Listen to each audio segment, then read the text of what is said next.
Dude TV.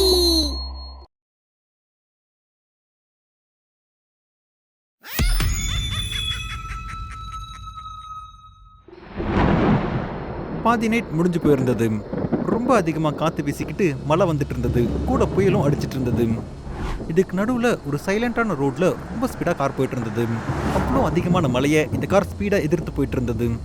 காரில் பின்னாடி உட்காந்துட்டு இருக்கிற பூஜா ரொம்பவே பயந்து போய் டிரைவிங் சீட்டை பார்க்குறாங்க. டிரைவிங் சீட்டில் உட்காந்துட்டு இருந்த அஞ்சலி ரொம்ப ஸ்பீடாக வண்டி ஓட்டிகிட்டு இருந்தாங்க. காரோட விண்ட்ஷீல்டில் ரொம்ப அதிகமான மழை தண்ணி விழுந்துட்டு இருந்தது. அதனால் அது ஸ்னோவால் கவர் ஆகி இருந்தது. விண்ட்ஷீல்டு வழியாக சரியாக எதையுமே பார்க்க முடியல. ஆனால் எதையுமே தெரியாமல் அஞ்சலி கார் எப்படி ஓடிட்டு இருந்தாங்க? இந்த கேள்வி பூஜாவோட மனசில் அடிக்கடி வந்துட்டு இருந்தது. அவள் அஞ்சலியை மிரரில் பார்க்க முயற்சி பண்ணிட்டு இருந்தா. ஆனால் அவளுக்கு அவளோட கண்ணு மட்டும் தான் தெரிஞ்சிட்டு இருந்தது. அந்த கண்ணு அஞ்சலியோட கண்ணை விட டிஃப்ரெண்ட்டாக இருந்தது. ரொம்ப பயங்கரமாக இருந்தது. அந்த கண்ணை பார்த்து பூஜா அப்படியே பயந்து போயிடுறாங்க. அஞ்சலி, தயவு செய்து காரை ஸ்டாப் பண்ண அஞ்சலி. எதுக்காக இப்படி வேகமா ஓட்டிட்டு இருக்க? நீ எங்க போயிட்டு இருக்க? கொஞ்சம் சொல்லு. எவ்வளவு ஜோரா மழை வந்துட்டு இருக்கு. வைப்பரை கூட நீ ஆன் பண்ணல. ஏதாவது நடக்க கூடாதது நடந்துட்டா என்ன பண்றது? அஞ்சலி, நான் சொல்றது கேக்குதா? பூஜா அஞ்சலி கிட்ட கேள்வி மேல கேள்வி கேட்டுட்டு இருந்தாங்க. ஆனா அஞ்சலி அவங்களோட காதுல எதுவுமே விழாத மாதிரி நடந்துக்கிட்டாங்க. அவங்க அமைதியா உட்காந்துக்கிட்டு கார் ஓட்டிட்டு இருந்தாங்க. அப்ப திடீர்னு அஞ்சலி காரை நிறுத்திடுறாங்க. கார் வலிக்கிக்கிட்டே கொஞ்சம் தூரம் போய் நிற்கிது. அஞ்சலி பூஜாவை ஒரு அமைதியான இடத்துக்கு கூட்டிகிட்டு வந்தாங்க. அங்கே தொலைதூரம் வரைக்கும் எந்த ஒரு மனுஷனுமே இல்லை. அஞ்சலி திடீர்னு காரை விட்டு இறங்கி பூஜா கிட்ட நடந்து போகிறாங்க. அஞ்சலியோட கையில் ஒரு கன் இருந்தது. பூஜா அஞ்சலியோட கையில் இருக்கிற கன்னை பார்த்து பயந்து போயிடுறாங்க. அஞ்சலி, உன் கைக்கு இந்த கன் எப்படி கிடைச்சது? என்ன ஆச்சு உனக்கு? எனக்கு ஒண்ணுமே புரியல. பூஜா அஞ்சலி கிட்ட இந்த மாதிரி கேட்டுக்கிட்டே இருந்தாங்க. ஆனால் அஞ்சலி இது எதையுமே தலையில் எடுத்துக்காம பூஜாவை நோக்கி துப்பாக்கியை நின்றாங்க. பூஜா ரொம்ப பயந்து போய் கண்ணை மூடிக்கிறாங்க. இன்னைக்கு தான் அவங்களோட கடைசி நாள் அப்படின்னு அவங்களுக்கு புரிஞ்சிருது. அதுக்கப்புறம் அஞ்சலியோட கண்ணில் இருந்து கண்ணீர் வர ஆரம்பிக்குது. அப்புறம் அவங்க அழுதுகிட்டே சொல்றாங்க, இந்த கன்னு வாங்கிக்கோ பூஜா. தயவு செய்து என்ன சுட்டுடு பூஜா. ப்ளீஸ் என்ன சாகடிச்சிடு. இதை கேட்டதும் பூஜா அப்படியே ஷாக் ஆயிடுறாங்க. அப்புறம் அஞ்சலியோட கையில இருக்கிற கன்னை வாங்கிக்கிறாங்க. இப்படியே நீ ஏடா கூடமா பேசிட்டே இரு. எனக்கு கோவம் வந்துச்சுன்னா இந்த கன் எடுத்து நான் வீசிடுவேன். என்ன? வேணா பூஜா, அந்த வேலையை மட்டும் பண்ணிடாத. தயவு செய்து பண்ணாத. நான் சொல்றத கேளு. அந்த பேய் எனக்குள்ள வரதுக்கு முன்னாடி என்ன சாகடிச்சிடு. ஒரு வேலை அது என் உடம்புக்குள்ள வந்துச்சுன்னா எல்லாமே அது நாசம் பண்ணிடும். ஐயோ, என்ன பேசுற அஞ்சலி? பேய அது எதுன்னு ஏதோ பேசிட்டு இருக்க. என்ன, உனக்கு உடம்பு சரியில்லையா? வா வீட்டுக்கு போலாம், என் கூட வா, போலாம் இப்பவே. பூஜா அஞ்சலிக்கு புரிய வைக்க முயற்சி பண்றாங்க. அப்ப பார்த்துட்டே இருக்கும்போது அஞ்சலியோட கால் பின்னாடி திரும்புது. அப்புறம் அவங்களோட கை நீளமாகுது. அப்புறம் அவங்களோட முகம் எவ்வளவு பயங்கரமா மாறுது அப்படின்னா அதை பார்த்ததும் பூஜா பயந்து போயிடுறாங்க. அப்புறம் அந்த பூஜா பேய் பக்கம் கண்ணை காமிச்சு ஏறக்குறைய 3 இல்லைன்னா 4 தடவை அந்த பேயை பார்த்து சொல்றாங்க. அஞ்சலியோட கணவர் ஸ்ரீதர் ஒரு போலீஸ் ஆஃபீஸர். அவர் ஒரு கார் ஆக்சிடென்ட்ல இறந்து போயிடுறாரு. ஸ்ரீதர் இறந்து போனதுக்கு அப்புறம் அஞ்சலிக்கு கொஞ்சம் இன்சூரன்ஸ் பணம் வருது. அதை வச்சு அவங்க ஒரு வீடு வாங்கணும்னு முடிவு பண்ணாங்க. அதோட அவங்க பையனையும் நல்லா படிக்க வைக்கணும்னு நினைச்சாங்க. இந்த வேலையில அவங்க ஃப்ரெண்ட் பூஜாவும் அவங்களுக்கு உதவியா இருந்தாங்க. பூஜா அஞ்சலியை ஒரு வீடு பார்க்கறதுக்காக கூட்டிட்டு போறாங்க. அந்த வீடு ரொம்ப நல்லா பூட்டி இருந்தது. அவங்க வீட்டு ஓனர் அசோக்க அவங்க வெளியே போய் பார்க்கறாங்க. நீங்க இந்த வீட்டோட ஓனரா? இந்த வீடை நாங்க வாங்கணும்னு நினைக்கிறோம். அசோக் அஞ்சலிய ஒரு ஷாக்கா பார்க்கறாரு. அப்புறம் அவர் சொல்றாரு, உங்களுக்கு ஏதாவது குழந்தை இருக்கா? அசோக் இப்படி சொன்னதை கேட்டு அஞ்சலி அப்படியே ஆச்சரியப்படுறாங்க. ஆனா நீங்க இந்த விஷயத்தை எங்க கிட்ட ஏன் கேக்குறீங்க? உனக்கு இந்த வீட்டை பத்தி எதுவும் தெரியாதுன்னு நினைக்கிறேன். இது ஒரு சபிக்கப்பட்ட வீடு.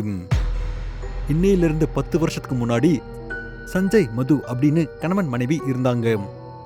கல்யாணம் ஆகி 3 வருஷத்துக்கு அப்புறம் அவங்களுக்கு பெண் குழந்தை பிறக்குது. மது இதால ரொம்ப சந்தோஷப்பட்டாங்க. ஆனா சஞ்சய் ஒரு ஆண் குழந்தை பிறந்தா நல்லா இருந்திருக்கும் அப்படின்னு நினைச்சிட்டு இருந்தாரு. அதனால சஞ்சய் அந்த குழந்தையும் மதுவையும் விட்டுட்டு அங்கிருந்து போயிடுறாரு. அங்க நடந்த விஷயத்தால மது ரொம்ப அப்செட் ஆகி அவங்க பைத்தியமா மாறிடுறாங்க. அவங்க பிளாக் மேஜிக் அப்புறம் சில மந்திர தந்திரங்களால அவங்க பொண்ணை ஒரு பையனா மாத்த முயற்சி பண்ணிட்டு இருந்தாங்க. இந்த மாதிரியான முயற்சியால அவங்க பொண்ணை இழந்துட்டாங்க. அப்புறம் அவங்க இந்த வீட்டுக்கு சாபம் கொடுத்துட்டு அவங்களும் தூக்கு மாட்டி இறந்து போயிட்டாங்க.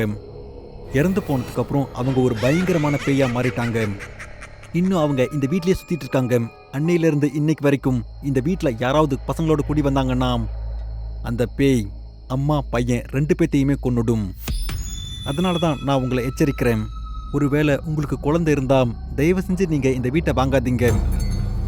அசோக் சொன்னதை கேட்டு அஞ்சலி அப்படியே உறைஞ்சு போயிடுறாங்க.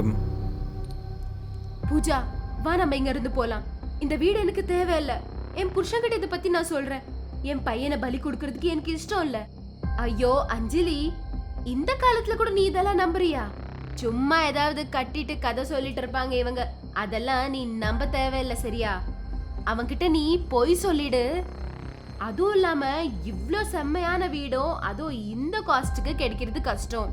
நான் சொல்றத கேளு, அதுக்கப்புறம் உன் இஷ்டம். உனக்கு பையனே இல்லைன்னு சொல்லிடு, அவன் வித்துட்டு போயிடுவான். அஞ்சலி பூஜாவோட பேச்சை கேட்டு அந்த வீட்டை வாங்கிடுறாங்க. அப்புறம் அவங்க பையனோட அந்த வீட்டுக்கு குடி வந்துடுறாங்க. அப்புறம் கொஞ்ச நாளைக்கு எல்லாம் நல்லா தான் போயிட்டு இருந்தது. இப்போ அஞ்சலிக்கும் தோண ஆரம்பிச்சது, இந்த வீட்டோட முன்னாள் ஓனர் சொன்ன எல்லாமே கட்டுக்கதை தான். அப்புறம் அஞ்சலி எந்த கவலையும் இல்லாம இருந்தாங்க. ஆனா அஞ்சலியோட சந்தோஷம் ரொம்ப நாளைக்கு நிலைச்சிருக்கல. ஒரு நாள் ராகுல் விளையாடிக்கிட்டே ரொம்ப வருஷமா பூட்டி இருக்கிற அந்த கதவு பக்கத்துல போயிடுறான். வீடு எவ்வளவு பெருசா இருந்ததுன்னா அதை கிளீன் பண்றதுக்கே அஞ்சலி ரொம்ப கஷ்டப்பட்டாங்க. அதனால அவங்களும் அந்த ரூம் பூட்டியா இருக்கட்டும்னு விட்டுட்டாங்க. ஆனா ராகுல் அந்த ரூம் கதவை திறந்து அந்த ரூம்குள்ள போயிட்டான். அந்த ரூம்குள்ள வெளிச்சம் ரொம்ப குறைவுதான். ரூம் முழுவதும் ரொம்ப தூசியா இருந்தது. அது மட்டும் இல்லாம சிலந்தி வலைகளா இருந்தது. ஆனா அவன் அதை பார்த்து பயப்படல. அவன் மெதுவா அதுக்குள்ள போக ஆரம்பிச்சான். அவன் நடந்து போயிட்டு இருக்கும்போது அவன் தலை எதுலையோ முட்டுது. அது யாரோ ஒருத்தங்களோட கால் மாதிரி இருந்தது. அப்புறம் ராகுல் தலையை மேல தூக்கி பார்க்கறான். அங்க ஒரு பேய் கயிறு கட்டி தொங்கிட்டு இருந்தது. ராகுல் அதை பார்த்ததும் ரொம்ப பயந்து போயிடுறான். திடீர்னு அந்த பேய் மேலிருந்து கீழே குதிச்சு தரையில தவழ்ந்துகிட்டே போயிட்டு இருக்கு. ராகுலை பின்தொடர்ந்து போயிட்டு இருந்தது. ராகுல் எந்த அளவு முடியுமோ அந்த அளவு வேகமா ஓடிட்டு இருந்தான். ஆனா அந்த ரூம் கதவு தன்னால முடிக்குது. அப்ப அஞ்சலி ராகுலை கூப்பிடுறாங்க. ராகுல் கண்ணா, என்னப்பா பண்ற? படுக்க டைம் ஆயிடுச்சு, சீக்கிரம் வா. ராகுல் எப்படியோ அங்கிருந்து வெளியே வந்துடுறான். நடந்த எல்லாத்தையும் அம்மா கிட்ட சொல்லணும்னு நினைக்கிறான். ஆனா அவங்க அம்மா கிட்ட சொன்னா அவங்க அம்மா எதுவும் நம்ப மாட்டாங்க அப்படின்னு அவன் எதுவுமே சொல்றதில்ல. பாதி இரவு கடந்து போகுது. நேரம் சரியா 1:30 மணி ஆகுது. அஞ்சலி அவங்க பையனோட நிம்மதியா படுத்து தூங்கிட்டு இருந்தாங்க. அவங்களோட முகத்துல ஒரு சின்ன சிரிப்பு இருந்தது. அப்ப திடீர்னு அஞ்சலியோட காதுல ஏதோ சத்தம் கேக்குது. அது நிறைய வண்டிகளோட சத்தம். அதை கேட்டதும் அஞ்சலியோட முகம் மாறுது. அப்புறம் அஞ்சலி பயந்து போய் கண்ணை திறக்கிறாங்க. கண்ணை திறந்ததும் அவங்க பார்த்த விஷயத்தால அவங்களுக்கு தலைகால் புரியல.